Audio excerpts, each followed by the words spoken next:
Hello, everyone. This is part 3 of Space Relations Continued. We're starting off with section 10 today. The air of the planet seemed sweet, cold, and thin. Of course.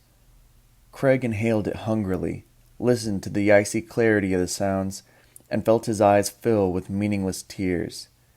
Minutes passed before he became aware of what was happening. Captives were being led by twos and threes from the locks of the great dark pitted ship that loomed over them. Men and women, manacled, gulping air, blubbering. There was a high, incredulous wail. "But I can't leave my daughter, I just can't. Oh, my baby. I won't go, I won't." And the sound of a slap. The sallow ex-librarian checked the slaves off on his clipboard. The ex-obstetrician scanned them for rashes and gross defects. A dozen crewmen manhandled them into lots of 10. "Raise your arms! Higher! I said higher!"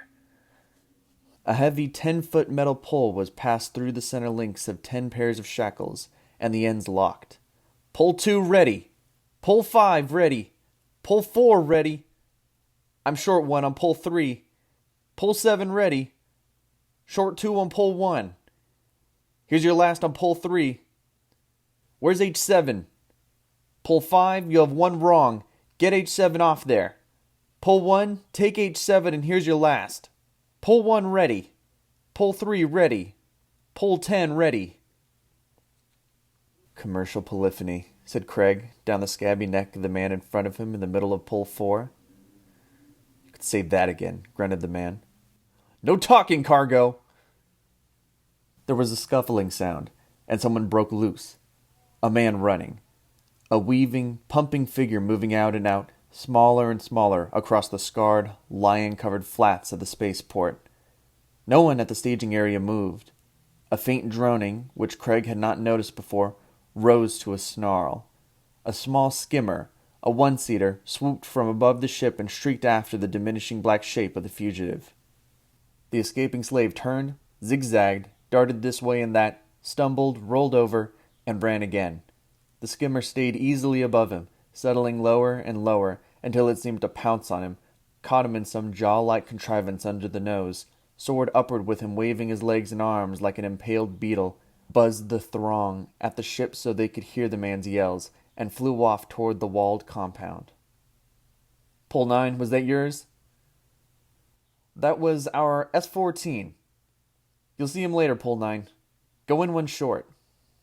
Pole 9 ready, then. Pole 6 ready. All poles ready. Move out." With a slaver in front and a slaver in back of each pole, the groups of men and women began to stumble across the vacant field toward the compound, stepping confusedly on one another's feet, reeling, colliding, growling, sobbing, apologizing. A man fell heavily, pulling down his whole group. The 2 slavers walked among the sprawling men and women, kicking them cheerfully and indiscriminately until the heap righted itself. Pole 4, 8 men and 2 women, swayed crazily for a few yards. Craig, 6th from the front, said in a clear, casual voice, "Put the pole on your right shoulders, everybody." The slaver in front whirled and came around beside them. "Who said that?" "I did," Craig answered promptly. The slaver dealt him a crack on the cheekbone and returned to the front. Craig began to stamp his feet slightly as he walked and to whisper rhythmically, "Left, left, left, left." Someone behind him took it up, and a large-boned old woman near the head of the pole began to growl softly, "Left, left. Had a good job, but I left, left." With the requisite skippings and shufflings, the group fell into an easy marching gait. The slaver in front turned around again, but this time remained in position, walking backward and glaring. He opened his mouth, closed it, turned back, and walked on. A moment later, Craig judged from the swing of his shoulders that he was in step 2. "Left, left. Leadership potential poor," whispered Craig. "Left, left." There were 2 compounds at the edge of the field, a large one, relatively open and conventional, and a small one enclosed by a high black wall. The 10 poles converged on the gate of the walled compound, pole 4 far in the lead. The gate, a vast, primitive construction of wooden boards, creaked slowly open, hinging inward. "Halt!" yelled the slaver in front. The pole shuffled jerkily to a standstill. A lone figure slouched out of the gate. Craig craned to get a good look at the second denizen of this planet he had seen, a top-heavy man with faded mahogany hair, a puce-embroidered shirt blotched with sweat, white riding pants with a brownish-red stain on one thigh, and bedroom slippers. The slaver handed him a piece of paper. The gatekeeper glanced at it, nodded, and stood aside. The slaver bellowed, "All right, move!" Craig at once called out, "Left! Left! Left! Left!" until the pole was in step again. The slavers ignored the matter. Passing in, Craig gave the gatekeeper a cheery smile and said distinctly, "Good to see you again." The gatekeeper nodded sociably, looked startled, and came galloping alongside the pole, shouting, "Hey, you there! 5th from the front. No, 6th from the front. You been here before?" "Nice of you to remember," Craig called back. "Hey, you there! You up front in charge. I gotta ask you something." The slaver barked, "Halt!" The pole staggered to a halt, the front end stopping first, the back swerving to the right. Somebody slipped, and the front end fell down. "Needs work," said Craig loudly. The front slaver said to the gatekeeper, "What's the matter with you?" "This one says he'd been here before." "How could he have been here before? He must have escaped, so we got to go back to his last owner."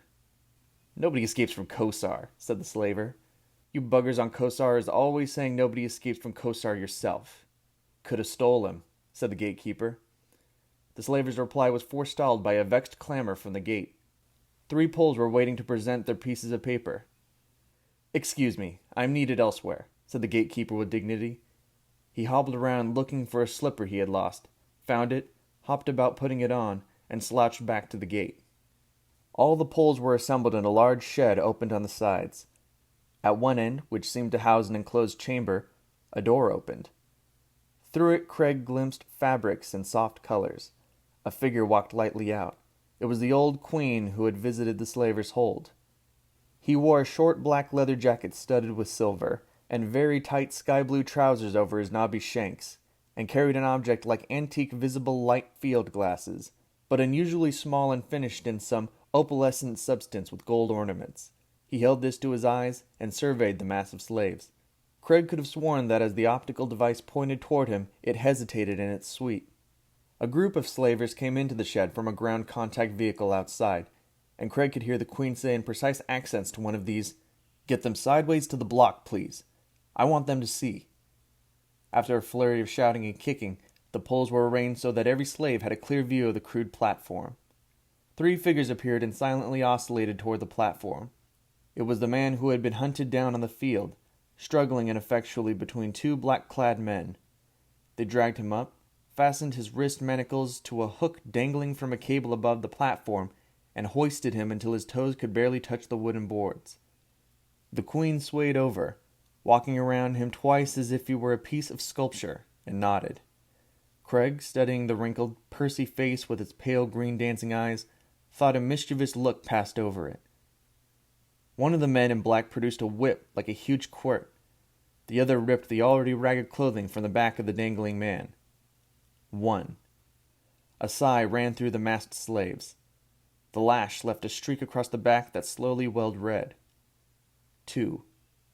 3. Craig shut his eyes, then peered between the lids at the queen. The optical device was up and trained on Craig. Craig opened his eyes and subdued his face. 6. 7. There was no sound but the hoot and crack of the whip, the grunting of the flogged man, and the rasping breath of the slaves. 10. 11. 12. Craig felt the sweat beginning to prickle on his forehead. He fought for control. 15. The man had slumped. His body began to revolve slowly. The man with the whip paused, broke his rhythm. His colleague tried to arrest the motion, but the man began to revolve in the other direction. There was an instant of fury between the 2 executioners. The queen raised his hand delicately. He handed his optical device to the man with the whip, took a small white case from his pocket, opened it, took out an old-fashioned hypodermic syringe, caressed the arm of the unconscious man, inserted the needle, and pressed the plunger. After a moment, the hanging figure shuddered and began to writhe. The Queen returned the white case to his pocket, gently pulled open the hanging man's eyelids to check his reflexes, resumed his optical device, and nodded. His eyes expressed more amusement than ever. 16. A gurgling cry from the hanging man. 17. 18. 19. 20. Craig found himself bracing for 21, but 21 did not come. The flogging was over. A wave of reaction swept through the slaves. There were sobs and curses. A man began to laugh idiotically. A few meters from Craig, a man yelled, "What's the big idea puking down my back? What's the big idea? You could have turned your head." Then he said in a reasonable tone to his neighbors, "He could have turned his head." Then he started to cry. The punished man had been taken down and lay on the platform. One of the black-clad men rolled him over with a kick. The punished man had an erection. Craig said to his neighbor, "I wonder what vitamin he gave him." The optical device was trained steadily on Craig. Craig spat.